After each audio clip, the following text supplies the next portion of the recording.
Yo tenía 9 años, cuando se llevaron a Libby Powell de su habitación en mitad de la noche. Su familia vivía al otro lado de la calle. Aquella noche miraba por el telescopio, que mi padre me había comprado unas semanas antes, para observar el cielo nocturno.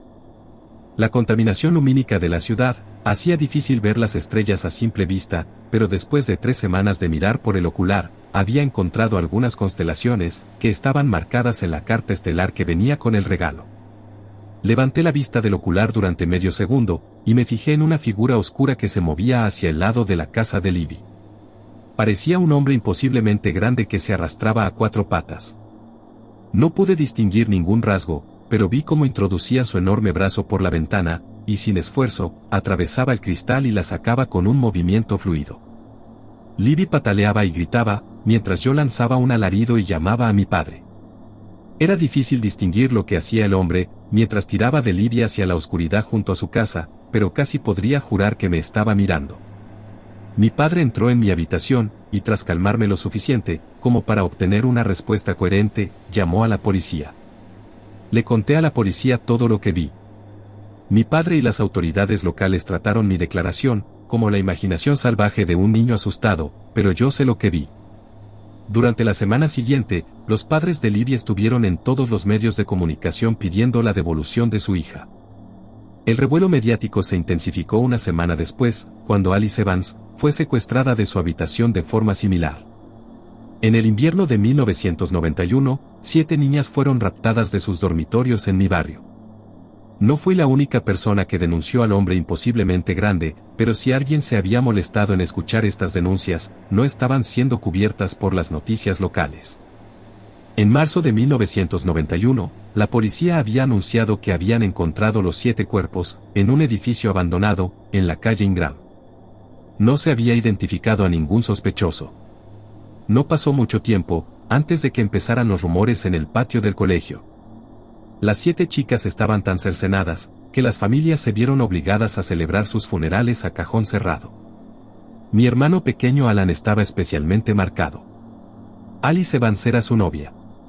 Se habían conocido en la guardería, y formaban una de esas parejas de niños pequeños, que iban tomados de la mano a todas partes. Cuando se confirmó que Alice había perdido la vida, dejó de hablar. Fue una tragedia que se convirtió en un caso sin resolver, que se transformó en el juicio de la década, cuando la policía anunció que había detenido a Billy, por el asesinato de las 7 niñas. Todos los niños del barrio conocían a Billy. Billy nació con homocistinuria. A pesar de medir más de 2 metros y tener casi 20 años, Billy tenía la mente de un niño. No era raro que sus padres lo llevaran al patio de recreo a última hora del día, cuando la mayoría de los niños más pequeños ya se habían ido a casa. Durante el juicio, se reveló que una de las camisas de Billy y un par de sus zapatos tenían sangre, que coincidía con el grupo sanguíneo de Libby. Las pruebas de ADN no eran muy exactas en ese entonces. Con su conexión con la muerte de Libby, y los informes de un sospechoso imposiblemente grande, no pasó mucho tiempo antes de que un jurado emitiera un veredicto de culpabilidad, y condenara a Billy a muerte. Yo conocía a Billy. Incluso había intercambiado tarjetas de béisbol con él, en más de una ocasión. Sé cómo era Billy. Cuando empecé a decirle a la gente que había visto al tipo que agarró a Libby, y que era mucho más grande que Billy, me ignoraron o me dijeron que estaba mintiendo. En la primavera de 1994, nos mudamos a una casa a 1,5 kilómetros de nuestro antiguo barrio. Alan tuvo que abandonar la escuela. No solo había dejado de hablar, sino que había empezado a atacar a cualquiera que intentara hablar con él. Los psiquiatras del hospital le habían recetado una serie de pastillas, que lo dejaban mirando por la ventana casi todos los días. Papá tuvo que contratar a una niñera a tiempo completo para Alan. 3 años después del secuestro de Libby, y del juicio de Billy, yo seguía convencido de que había un monstruo gigante robando niños. Probablemente había leído todos los libros de la biblioteca local sobre fantasmas, monstruos y asesinos en serie. Estaba en 7º curso y la mayoría de los niños habían empezado a llamarme Spooky. A pesar de ser el chico raro que todos creían adorador del diablo, había hecho algunos amigos. Stephanie Powell compartía mi opinión sobre Billy. Ella había estado en la habitación cuando se llevaron a su hermana gemela por la ventana. Tenía un cuaderno lleno de dibujos de la figura oscura que se había llevado a su otra mitad. Ella y yo habíamos empezado a pasar tiempo juntos en quinto curso, y en el primer ciclo de secundaria éramos mejores amigos. Me presentó a Deonte Jackson. Deonte también había perdido a su hermana pequeña. Los tres comíamos al fondo de la cafetería. Pasábamos la mayor parte del tiempo después de clase en la biblioteca. Deonte y yo vivíamos a pocas calles el uno del otro. Stephanie seguía viviendo enfrente de mi antigua casa. Todos los días, sobre las 6 o las 7 de la tarde, Deonte y yo acompañábamos a Stephanie a casa, antes de caminar el 1,5 kilómetros que nos separaba de mi nuevo barrio. Fue más o menos a principios de mayo, cuando se paró en medio de la acera y dijo: «Spooky, mira». Estaba señalando una pequeña zona de árboles y maleza, al lado de una casa en la esquina. Al principio no pude distinguir lo que señalaba. El sol ya se estaba ocultando. Deonte señaló la zona de árboles, y justo cuando pasó a mi lado, vi la figura sombría, que se alzaba justo dentro de la pequeña zona boscosa. Debía de medir 3 metros. Cuando Deonte pasó corriendo junto a mí, la figura oscura se puso a 4 patas y cruzó la calle corriendo hacia un callejón. Le seguí mientras perseguía al hombre sombrío por el oscuro callejón. Debía de haber pasado por esa calle cientos de veces, y nunca me había fijado en ese callejón. Era largo y estrecho. Había vallas metálicas y garajes a ambos lados, mientras esquivábamos cubos de basura, e intentábamos alcanzar algo, que ya había desaparecido en la oscuridad a la que nos acercábamos rápidamente al final del estrecho camino. Al final del callejón había un muro de piedra casi monolítico. Debía de tener 6 metros de altura.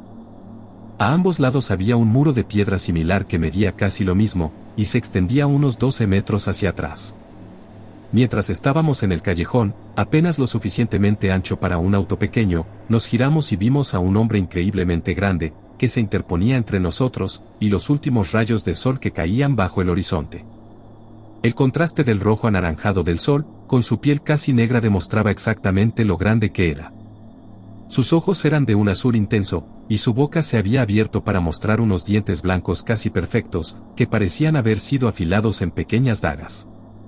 Deonte y yo nos dimos cuenta rápidamente de que esa cosa no huía de nosotros, sino que nos estaba provocando para que la siguiéramos.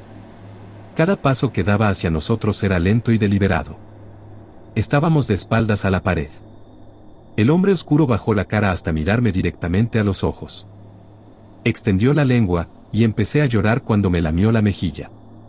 Su expresión pasó a ser de frustración, antes de volverse hacia Deonte, y olisquearle el pecho. La criatura retrocedió, aparentemente con asco, antes de plantar un pie en el muro de hormigón a mi izquierda, y procedió a trepar por el muro, y adentrarse en la oscuridad que había tras él. No esperamos a ver si volvía. Los dos salimos corriendo del callejón, y volvimos a mi casa sin mirar atrás ni una sola vez. Mi padre trabajaba hasta tarde, y Becky, la cuidadora de Alan, había tenido la amabilidad de darnos un par de bebidas de la nevera, mientras pasábamos el resto de la tarde intentando dar sentido a lo que habíamos visto, mientras hablábamos por teléfono con Stephanie. Cuando mi padre llegó a casa, Deonte y yo nos habíamos desmayado en el suelo del salón. El sábado por la mañana, los tres esperamos a que el sol estuviera alto en el cielo para dirigirnos al callejón. Sin que los otros dos lo supieran, yo había tomado un arma, y un cargador extra del armario de armas de mi padre. Giramos hacia el callejón situado a la derecha de los árboles, y enseguida nos dimos cuenta de que daba a la calle, al otro lado de la cuadra. Caminamos 3 o 4 veces, antes de recorrer el resto del barrio, para ver si encontrábamos algo parecido, al pasillo de piedra en el que nos había acorralado el hombre oscuro. Nada. Incapaces de volver al final del callejón, dirigimos nuestra atención a la pequeña zona de árboles, donde habíamos visto a la criatura. Justo después de la línea de árboles, encontramos un montículo elevado de tierra, que parecía ocultar un agujero de unos 2 metros de ancho en el suelo. Yo no estaba dispuesto a bajar, y creo que ninguno de los otros tampoco. En lugar de eso, lancé una piedra al agujero. La oí rebotar varias veces en los laterales, antes de hacer un ruido como si hubiera caído en un charco de agua. Deonte dijo: «Aparta los ojos, Stephanie, esta cosa se ha llevado a Andrea, y voy a orinar en ella». Stephanie se dio la vuelta, mientras él procedía a orinar directamente en la boca del agujero. Al igual que con la roca, oímos la orina golpeando lo que parecía agua en el fondo. pero, apenas Deonte se había subido la cremallera de los pantalones, oímos un bramido procedente de algún lugar profundo de la cima, seguido de fuertes sonidos de arañazos. Salimos corriendo, y justo cuando cruzamos el borde de los árboles, miré hacia atrás y vi un brazo negro como el carbón, con una enorme mano negra que se abalanzaba en nuestra dirección. Habíamos encontrado su guarida. Se podría pensar que habríamos encontrado una forma de tapar el agujero, o de convencer a algunos adultos para que hicieran algo al respecto, pero 3 años intentando convencer a la gente de que el hombre oscuro existía, nos habían enseñado que nadie iba a creernos. En lugar de probar suerte en la espeleología, volvimos a la biblioteca, y pasamos el resto del día buscando cualquier cosa que pudiéramos encontrar, y que nos contara más cosas sobre el hombre oscuro. Pasé la mayor parte de la tarde en la sección paranormal de la biblioteca. Me senté en una mesa a hojear libros sobre fantasmas, críptidos y diversas leyendas locales. Eran las 6 de la tarde, y el sol estaba todavía bastante alto en el cielo, pero estábamos a más de 3 kilómetros de casa, y el autobús había dejado de funcionar unos minutos antes. Me inquietaba la idea de volver a casa caminando. Me volví hacia Stephanie y le dije: ¿crees que podríamos llamar a tus padres, para que vengan a recogernos? Stephanie negó con la cabeza antes de decir: mi padre odia a Deonte, prefiero llamar a la policía, y decirles que he robado algo. Deonte se rió y dijo: sí, él me odia, pero podemos llamar a mi primo Marcus. Caminamos hasta un teléfono público cercano, y dejé caer una moneda en la ranura mientras Deonte descolgaba el auricular, y llamaba a su primo. Unos minutos después, un adolescente en una camioneta se detuvo. Deonte, ¿quién es la chica? Deonte me dio un puñetazo en el brazo y dijo: ¿te refieres a Spooky? Creo que es hombre. Marcus se rió. Deja de jugar. ¿A dónde los llevo? Me subí al asiento delantero, y Deonte se subió a la parte trasera con Stephanie. Marcus era el primo mayor de Deonte. Vivía con Deonte y su abuela no muy lejos de mi casa. Metí la mano en la mochila para sacar la botella de agua, y Marcus me dio un golpecito en el hombro señalándome la mochila. La miré, y vi que el arma estaba a la vista. Me volví hacia Marcus y le dije: ¿no quieres saberlo? Nos detuvimos en el camino de entrada de Marcus, y se dio la vuelta para decir: ve a presentarle a tu novia a la abuela. Voy a hablar con Spooky un minuto. ¿Por qué andas con esa arma?, preguntó en tono preocupado. Miré por la ventanilla y respondí: ¿sabes por qué me llaman Spooky? Marcus contestó: sí, porque siempre estás hablando de fantasmas. Me reí incómodamente y dije: no, es porque vi como la cosa que robó a la hermana de Dee también se llevó a Libby Powell. No fue Billy. El tono de Marcus cambió a uno de enfado, levantó un poco la voz y dijo: no le vengas con esas tonterías de historias de fantasmas. Espero que ese retrasado de Billy arda en el infierno por lo que hizo. Me volví hacia Marcus y le miré directamente a los ojos mientras decía: esa cosa parece un hombre, pero su piel es negra como la medianoche y mide casi 3 metros. ¿Crees que estoy bromeando? Pregúntale a Deonte, él también lo vio. Marcus se estremeció visiblemente y dijo: ya veo por qué te llaman Spooky. Continué: sabemos dónde está esa cosa, y en cuanto la vuelva a ver, voy a dispararle. Tampoco se lo digas a Dee, ni a Stephanie. No saben lo del arma de mi padre y no se los voy a decir. Marcus sacó un cigarrillo de un paquete que llevaba en el bolsillo de la camisa, y me lo ofreció diciendo: ¿fumas? Mentí y dije: claro. Encendió el cigarrillo y me lo dio antes de encenderse uno él. 13 años viviendo con un fumador empedernido, y ni siquiera tosí la primera vez que aspiré el fresco mentol del cigarrillo. A la segunda fumada ya me sentía algo mareado, pero me gustó. Me fumé el cigarrillo y me quedé mirando por el parabrisas en silencio, mientras Marcus y yo compartíamos ese momento. Tras casi 5 minutos de silencio, Marcus dijo: deberías hablar con mi abuela sobre ese tipo alto y oscuro. Parece una historia que solía contarnos. Salí de la camioneta, y entré para ver que la abuela de Deonte ya nos había preparado un banquete. Stephanie y la abuela estaban charlando entre ellas sobre Deonte, cuando Marcus entró detrás de mí. La abuela dijo: puedo oler ese humo en ti, Quinten Marcus Jackson. Será mejor que te laves las manos antes de tocar esta comida. Me uní a él en el fregadero, y me lavé las manos también. No quería arriesgarme a caerle mal. Marcus acercó una silla, y Deonte dio las gracias mientras todos nos sentábamos a la mesa. Stephanie había llamado a sus padres diciendo que estaba en mi casa. Probablemente mi padre no llegaría a tiempo, para darse cuenta de que me había quedado hasta tarde.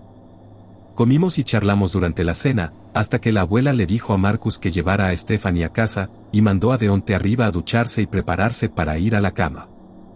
La ayudé a recoger la mesa mientras decía: ¿de qué hablaron fuera? No contesté. La abuela puso el último plato sobre la encimera antes de decir: no deberían andar por este pueblo de noche. Es peligroso ahí fuera. Me reí, y dije: no tiene ni idea. La abuela puso una expresión entre severa y asustada. Durante la siguiente hora le hablé de Libby, y del hombre oscuro, del final del callejón, y de cómo habíamos encontrado un agujero, en el que parecía esconderse. La abuela no decía mucho, pero tampoco me decía que estaba loco, o que me inventaba cosas.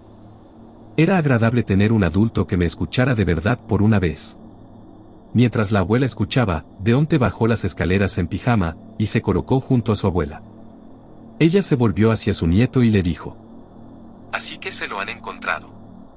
Deonte asintió, y la abuela metió la mano en el bolso, y sacó una pequeña botella de metal. Después de dar un trago, tosió y dijo: tienen que escuchar con atención. Podría salvarles la vida. Cuando yo tenía la edad de Marcus, todo el mundo estaba disgustado porque los rusos lanzaban bombas atómicas. A la gente del ayuntamiento se le ocurrió que iban a construir un túnel que conectara un montón de refugios antinucleares bajo la ciudad. Ese viejo edificio solía ser una escuela primaria. Uno de los refugios se construyó allí mismo, en el sótano. Mi marido Percy trabajaba en el equipo de excavación. Llegaba a casa y me contaba historias de cómo habían hecho un túnel desde la escuela primaria hasta la estación de trenes en la Tercera Avenida. Un día la gente dejó de preocuparse por las bombas, y la ciudad dejó de trabajar en el túnel.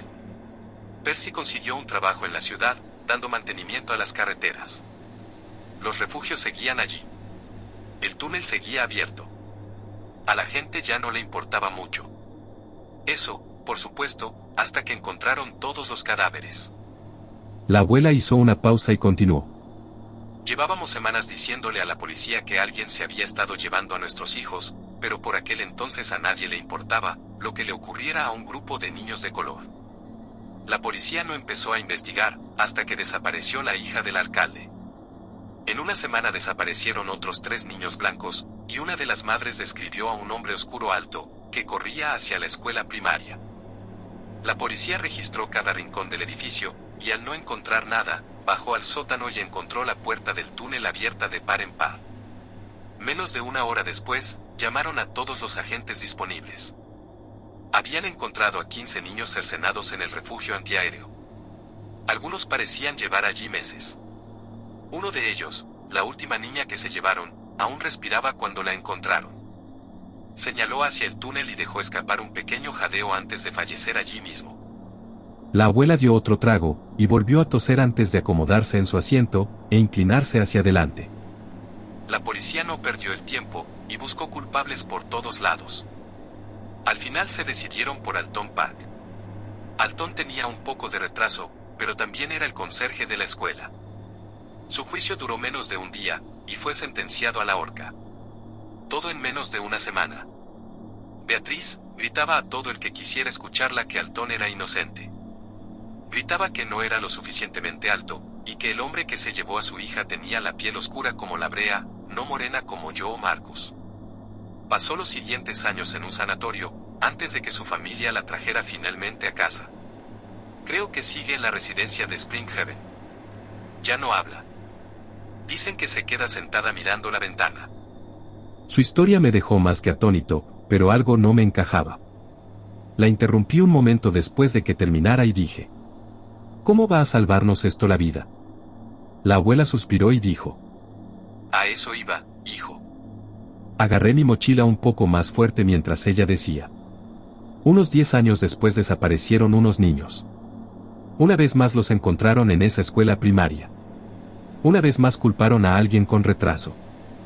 Sabíamos que la policía no iba a ayudarnos, así que cuando llegó el invierno, todos hicimos turnos para vigilar a nuestros hijos. La madre de Marcus tenía entonces unos 5 o 6 años. Percy estaba sentado en el dormitorio con nuestro hijo mayor, James, turnándose para mirar por la ventana y sujetar la escopeta. Mabel, la madre de Marcus, y su hermano estaban en la cama cuando llegó la criatura. Percy dijo que al principio casi parecía una sombra. Jessie sostenía la escopeta, y disparó directamente a su pecho. Lanzó un aullido espeluznante. Jessie y Mabel gritaron y cayeron al suelo. La criatura se acercó, agarró a James por el brazo, y lo lanzó contra la pared con fuerza suficiente para dejarlo inconsciente. Percy fue por la pistola, y la estaba sacando cuando yo metí la mano y agarré a Jessie. Mabel estaba sentada en el suelo, cuando aquella maldita cosa asomó la cabeza, y la olisqueó antes de volverse y mirar a Jessie. Se acercó a él justo a tiempo para que Percy recargara la escopeta, y le disparara un montón de perdigones directamente a la cara. Aulló mientras saltaba por la ventana, y se adentraba en la noche. La abuela tomó la botella, y se la pasó a Deonte diciendo: «Bebe. Tú también, Francis». Deonte bebió un trago y tuvo arcadas antes de pasármela. Tomé un sorbo y sentí que me quemaba al deslizarse por mi garganta. La abuela volvió a tomar la botella y dijo: «Jessie era el niño más dulce que hayas conocido. Pero, Mabel era un poco traviesa. Después de hablar con Pearson en la iglesia, oímos como sus niñas gemelas estaban durmiendo en la misma cama cuando se llevó a una, y dejó a la otra. Ella maldijo en voz baja, y dijo que la vio apartar la mirada de la niña superviviente con disgusto. Al parecer, a la niña que dejó la habían atrapado ese mismo día robando en el bolso de su madre». Deonte interrumpió y dijo: «Solo se lleva a los niños buenos, ¿verdad?».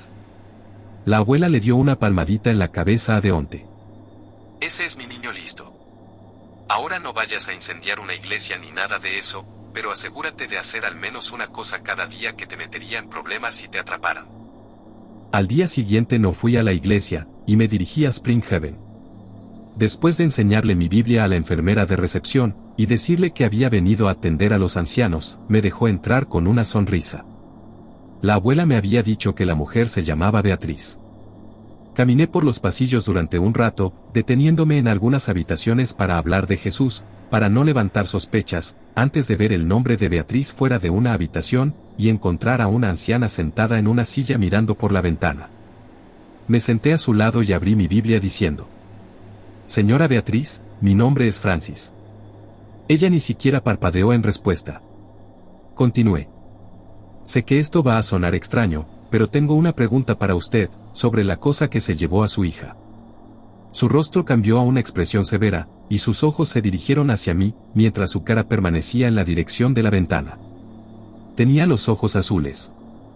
Dije al darme cuenta de que estaba siendo más que desconsiderado, quizá por primera vez aquella mañana. Beatriz tosió y dijo en voz baja: «Tenía los dientes como navajas». Se giró hacia mí, y me dijo: «¿Cómo te has acercado tanto como para verlo?». Le conté lo del callejón y cómo me había lamido. Me agarró por la muñeca y me dijo: «¿Por qué te dejó a ti, y a mi bebé se la llevó? ¿Qué te hace tan especial?». No tenía una respuesta para ella, más allá de lo que la abuela había dicho la noche anterior. Balbuceé las palabras: «Solo los niños buenos». La anciana saltó de la silla, y me golpeó con una rapidez que no esperaba de una mujer de casi 80 años. Grité de dolor mientras me pasaba las uñas por la cara. Mientras los camilleros me sacaban, ella gritó. Tuve que llamar a mi padre, y contarle que estaba evangelizando a los enfermos y ancianos cuando la mujer me atacó. Al día siguiente fui al colegio con puntos en la frente y la mejilla. Deonte me preguntó qué había pasado, y le mentí diciéndole que me había peleado con un estudiante de un grado superior. Los dos nos reímos y nos fuimos a clase. Stephanie nos esperaba fuera después de que sonara el timbre a las 3. Cuando el autobús escolar entró en mi calle, había autos de policía por todas partes.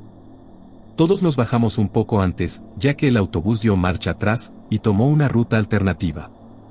Cuanto más me acercaba a mi casa, más empezaba a sentir ese malestar en la boca del estómago.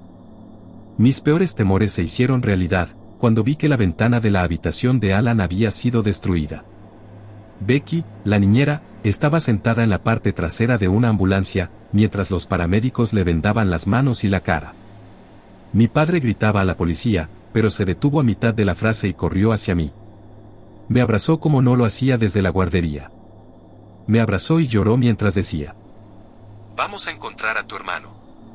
Nadie parecía muy interesado en mi habitación. Tiré los libros de mi mochila, antes de llenarla con bengalas, una linterna, la pistola que había robado de la caja fuerte de papá, y algunas pilas de repuesto. Salí furioso, mientras Deonte y Stephanie me seguían preguntándome a dónde iba. No se comió a los niños malos. A Alan lo echaron del colegio por pegar a otros alumnos. No lo agarró porque tuviera hambre. Yo sabía que lo había hecho para castigarnos por molestarle. Al acercarme al edificio abandonado, Deonte me paró en seco y me dijo: «Maldita sea, Francis, para». Me detuve y él continuó: «¿Qué crees que le vas a hacer a esa cosa?». Saqué el arma de mi mochila, y tiré hacia atrás de la corredera antes de decir: «Voy a matarlo». Stephanie dijo: «¿Tienes otra de esas?». Negué con la cabeza y ella dijo: «¿Qué más tienes?». Le pasé la linterna y unas cuantas bengalas, y nos dirigimos al edificio abandonado. La mayoría de los cristales de las puertas se habían roto años antes de que yo naciera. La ciudad había tapiado el lugar, pero había una pequeña ventana que aún tenía cristales y por ahí entramos. Una vez dentro, el olor nos golpeó de inmediato. Todo el edificio olía a aguas residuales. Stephanie tosió y dijo: «Deberíamos seguir el olor». Asentí, y en pocos minutos encontramos una puerta, que conducía a lo que parecía un sótano. Stephanie encendió la linterna, y yo iba al frente mientras bajábamos las escaleras. Atravesamos el sótano, y nos dirigimos hacia el agujero abierto en la pared, que conducía al túnel. Una pesada puerta de hierro yacía oxidada en el suelo justo enfrente de nosotros. Pude oír un jadeo desde el interior. Nos apresuramos a entrar, y fue entonces cuando la linterna captó la pierna de Alan justo encima de nosotros. La cosa lo había empalado en un trozo de barra de refuerzo, que se había doblado desde el techo de hormigón en ruinas. Alan jadeó un poco más, como si no se hubiera dado cuenta de nuestra presencia. Deonte dejó caer una bengala en el túnel que teníamos detrás. Emitió un silbido antes de darnos un poco más de luz para trabajar. Alan estaba demasiado alto para que pudiéramos bajarlo. Me volví hacia Stephanie y le dije: «Sube a buscar ayuda». Ella asintió y nos dimos la vuelta para irnos cuando lo vimos. La criatura estaba de pie bajo la luz roja de la bengala. Estaba cubierta de un líquido viscoso, y tenía que agacharse en el túnel. Se apoyaba en sus largos brazos, y sonreía mientras me miraba directamente. Deonte lanzó otra bengala frente a él, mientras yo sacaba la pistola y procedía a vaciar el cargador en su torso. Inmediatamente me di cuenta de mi error. Ninguno de nosotros había traído tapones para los oídos, y el sonido ensordecedor de los disparos nos dejó desorientados, e incapaces de oírnos. La criatura se sacudió las balas y agarró a Stephanie por la cara con su enorme mano. Antes de que pudiera recargar el arma, fui alcanzado por la criatura, que utilizó a Stephanie como látigo y me tiró al suelo. Deonte trató de pegarle a la criatura, que retrocedió, antes de cerrar la mano, y darle un golpe tan fuerte que su cabeza pareció aplastada con un mazo. Con un amigo muerto a mis pies, y otro siendo utilizado como arma para golpearme contra el suelo, casi me había resignado al hecho de que iba a morir. Mientras yacía destrozado, la criatura se rió y dijo: «Los héroes no existen». Se llevó a Stephanie mientras se adentraba en el túnel, riendo todo el tiempo. Yo no podía moverme. Mis brazos y piernas eran inútiles. Lenta pero inexorablemente, la bengala se consumió. Me quedé tumbado mirando a Alan gimotear hasta que la linterna empezó a apagarse. Cuando la última luz abandonó el refugio, me di cuenta de que mi hermano pequeño se había quedado completamente inmóvil. Al quedarme solo en la oscuridad, acabé por desmayarme. Mi padre dice que la policía nos encontró, tras un día de búsqueda. Me desperté en el hospital con todo el cuerpo escayolado. Nunca encontraron a Stephanie.